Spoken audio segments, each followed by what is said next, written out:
Selamat malam teman-teman di Facebook. Saya Valentina dari Kecara Forest Retreat. Sekarang saya akan melanjutkan untuk membaca dari buku The Promise. Seperti live stream sebelumnya, saya akan membaca dalam bahasa Inggris, kemudian memberikan penjelasan dan juga menerjemahkan dalam bahasa Indonesia. Hari ini saya akan melanjutkan live stream saya yang terdahulu. Kita akan mulai dari halaman 41 dan kita akan akhiri sampai dengan halaman 45. Mari kita mulai. Ini adalah cover dari buku The Promise, biografi guru saya, His Eminence the 25th Cham Rinpoche. Kita akan memulai chapter baru hari ini yang berjudul Auspicious Beginning. Jadi Auspicious Beginning ini adalah permulaan yang penuh dengan tanda-tanda yang baik, ya. Di sini kita lihat ada satu caption, born amidst auspicious signs and challenging circumstances, Cham Rinpoche was destined to lead the life of an extraordinary being. Jadi kita bisa lihat di sini Cham Rinpoche, jadi gambar bayi yang ada di sini adalah gambar Cham Rinpoche pada saat beliau masih kecil, ya.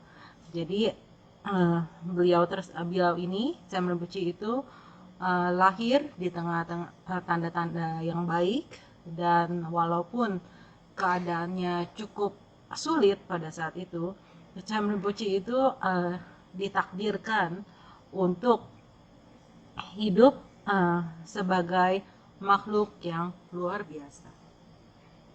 Kita lanjutkan ke halaman selanjutnya. Jadi ini ada foto dari apartemen. Di sini ada caption, Cham Rinpoche spent his earliest childhood living with his foster family in Taiwan. His foster mother, Shi Mama, and her family live in an apartment on the third floor of this old modest shop lot. Rinpoche lived here until he was 6 years old. When he left for America. Jadi ini adalah gambar dari apartemen tua di Taiwan, di mana pada tahun-tahun awal kehidupannya Cham Rinpoche hidup dengan keluarga angkatnya, dan juga seorang ibu angkat yang bernama Shi Mama dan keluarganya. Mereka itu tinggal di apartemen di lantai 3 dari gedung tua ini, yang bawahnya itu merupakan toko-toko, ya. Rinpoche tinggal di apartemen ini sampai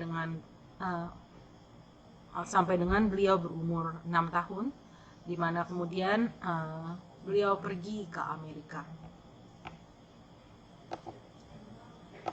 Kita lanjutkan ke halaman selanjutnya.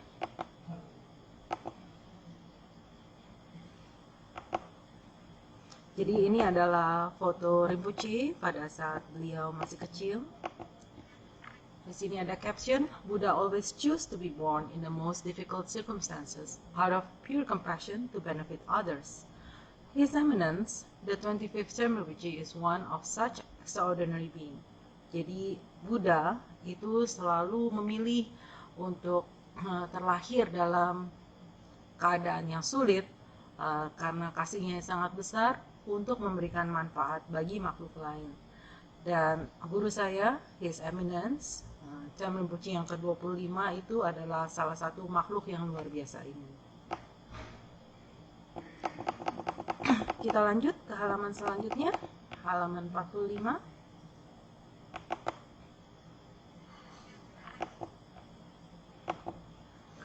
In Taiwan, in the early 1960s, Dewa Nimbo, a young Mongolian princess of Xinjiang, China, became romantically involved with Lobsang Gyatso, a Tibetan man working in Taipei at the time. Jadi di Taiwan pada awal tahun 60-an, seorang gadis remaja bernama Dewa Nimbo, dan beliau itu merupakan putri bangsawan Mongolia yang hidup di daerah Xinjiang di Tiongkok, China, memiliki hubungan romantis dengan seorang pria dari Tibet yang bernama Lobsang Gyatso. yang pada saat itu sedang bekerja di Taipei. Barely out of her teens, Dewa Nimbo was charmed by the handsome Lobsang Gyatso and was unaware that he was already married with a family back in Tibet. Jadi karena Dewa Nimbo pada saat itu masih sangat muda, kebetulan masih remaja ya, Dewa Nimbo ini sangat terpikat kepada Lobsang Gyatso yang sangat tampan, dan Dewa Nimbo tidak mengetahui bahwa Lobsang Gyatso itu telah menikah dan memiliki keluarga di Tibet. By the time she discovered this, it was too late, as she had found herself with child, and her life would change forever. Pada saat Dewa Nimbo mengetahui bahwa Lobsang Gyatso itu telah memiliki keluarga, semuanya sudah terlambat karena pada saat itu Dewa Nimbo telah hamil anak dari Lobsang Gyatso.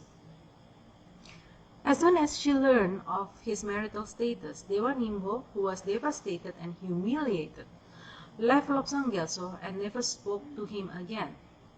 Jadi segera setelah Dewa Nimbo mengetahui status pernikahan dari Lobsang Gyatso, bahwa Lobsang Gyatso itu sudah lagi tidak lajang, Dewa Nimbo itu sangat putus asa dan dia juga merasa sangat malu, dan segera Dewa Nimbo meninggalkan Lobsang Gyatso dan tidak pernah berbicara dengannya lagi.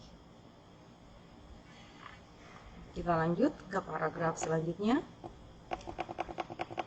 Despite this star-crossed union, there were auspicious signs while Dewa Nimbo carried the unborn Rinpoche in her womb.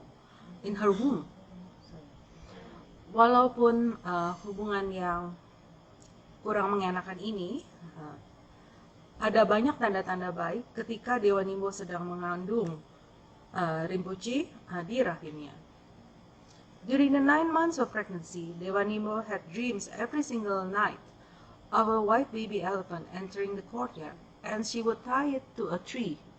Jadi pada saat 9 bulan beliau mengandung, Dewa Nimbo bermimpi hampir setiap malam, ya, bukan hampir setiap malam, tapi setiap malam ada bayi gajah berwarna putih itu datang ke taman, dan dia akan mengikat bayi gajah putih ini ke sebuah pohon. This is reminiscent of Buddha Sakyamuni Mother's dream before Lord Buddha was born. She later told Rinpoche that he should always keep a white elephant with a raised trunk by his side, as it would be good luck for him. Jadi apa yang dimimpikan oleh Dewa Nimbo itu mirip dengan mimpi dari ibunda dari Buddha Sakyamuni ketika sedang mengandung Buddha Sakyamuni. Kemudian Dewa Nimbo setelah Rinpoche lahir, dia sering memberitahukan kepada Rinpoche bahwa Rinpoche itu harus selalu menyimpan gajah putih dengan belalai yang sedang diangkat di sisinya, karena itu akan membawa keberuntungan bagi dirinya. On the last night before she gave birth, she dreamt of many high lamas performing a grand puja or religious ceremony in her house. Jadi pada saat malam sebelum beliau melahirkan, Dewa Nimbo bermimpi banyak sekali lama-lama atau guru besar agama Buddha yang melakukan puja besar atau upacara keagamaan di rumahnya. Delivering her son was painless and easy, yet another sign of the arrival of a great being, Mahasattva, who causes no suffering and whose arrival on earth is celebrated by the sages. Jadi pada saat beliau melahirkan, kelahirannya itu sangat mudah dan tidak menyakitkan. Itu juga merupakan suatu tanda datangnya makhluk yang luar biasa atau Mahasattva yang tidak menyebabkan penderitaan, dan yang kedatangannya itu dirayakan oleh para pertapa. Kita lanjut ke paragraf selanjutnya. On 24 October 1965, Dewa gave birth to a baby boy, Prince Iskamil. Pada tanggal 24 Oktober 1965, Dewa melahirkan seorang bayi laki-laki yang diberi nama Pangeran Iskamil. However, the shame of having an illegitimate child would become too great for Dewa to bear, especially with her youth and royal standing in the Mongolian community.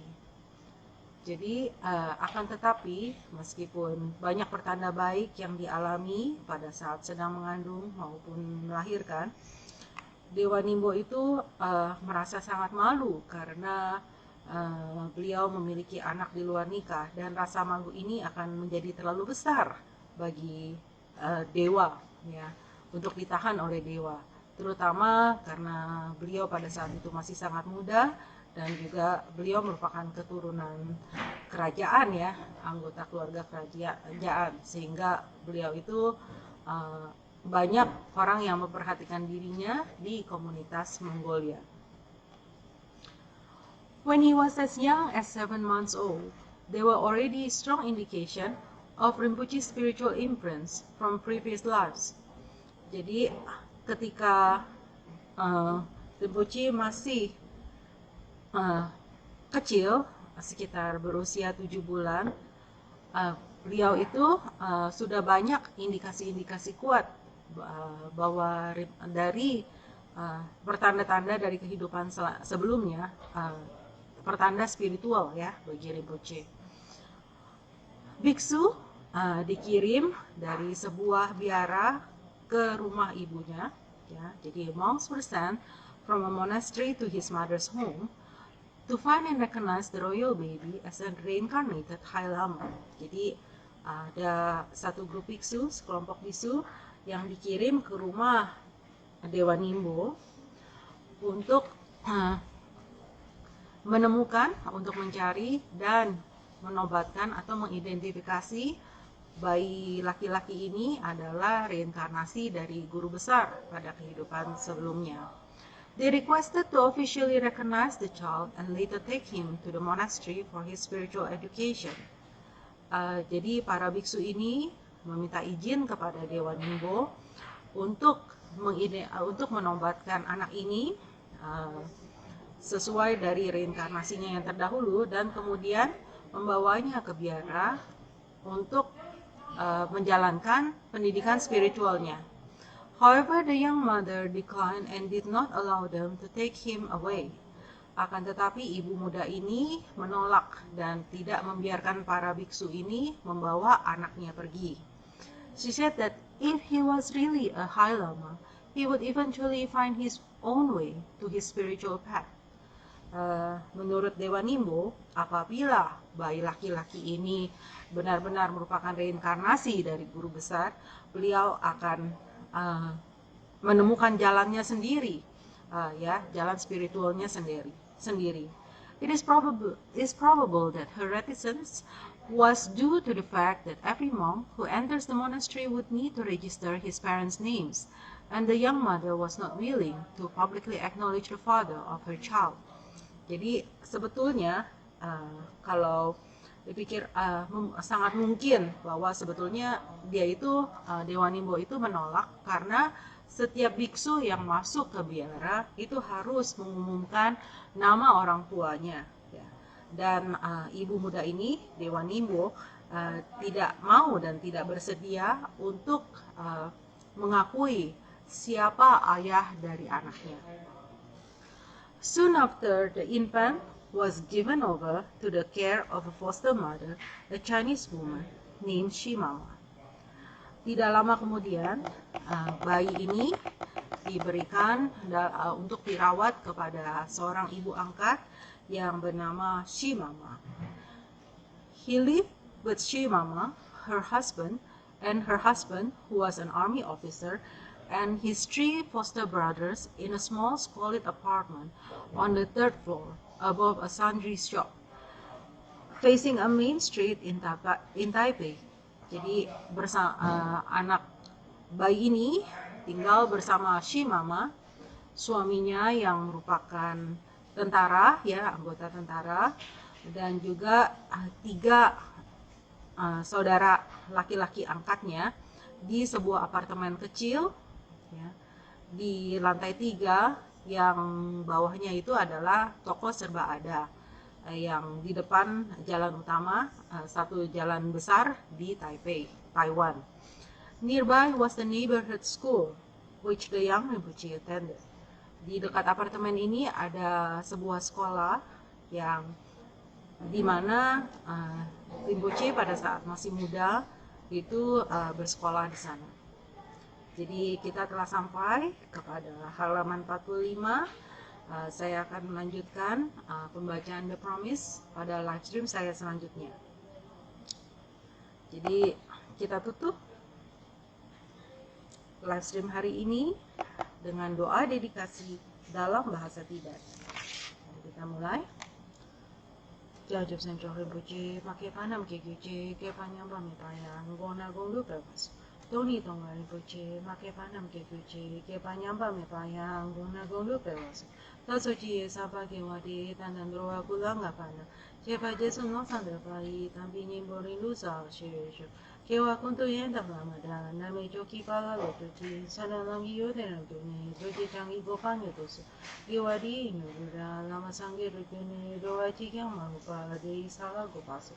Joki gapo songkapa, joso dampa pewala, geki sama chiwada, doki malu samasu.